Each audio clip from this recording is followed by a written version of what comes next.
ACRS is here to serve the communities. I've seen a lot of people change their life, change their behavior. When you see that glimpse and that hope in their eyes, just makes a whole lot of difference that we're really there to kind of transition and to kind of be the springboard for them. And it's just amazing to see it at 40 years because it's still about community, it's still about social justice, it's still about culturally competent services.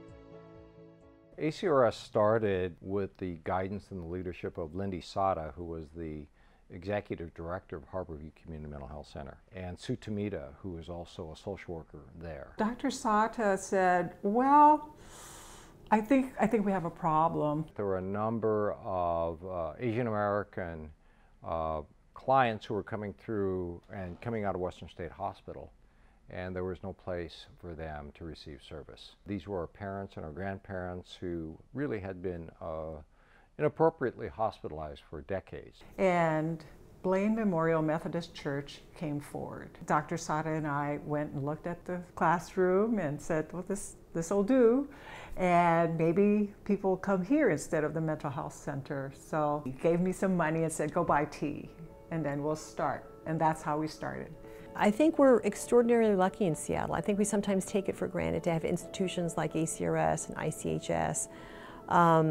I think it's thanks to those leaders decades ago who saw a need, came together as a grassroots community. Something like this really hadn't ever been tried before. We hustled for everything. Even after we moved out of Blaine, we were in Interim's office. We were fortunate to have Bob Santos welcome us. One day, a guy named George Hom, he's the new executive director of ACRS, knocks on the door and says, Uncle Bob, I'm looking for a place to sit.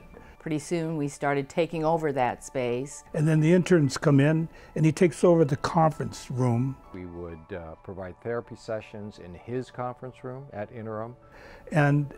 And he took over the office is what George did. And it was okay. It was a pretty good partnership. ACRS has always been an organization that depended on the community in order to serve the community. Language translation, employment, food assistance was really, in my latter years as the director of ACRS, that we expanded beyond mental health care into the food bank and included the elder programs. You can see the diversity that has developed over the years. But I think the core values are the same, and so the next 40 years are going to be holding those values, but adjusting the kinds of services so that they continue to be responsive to the changing community.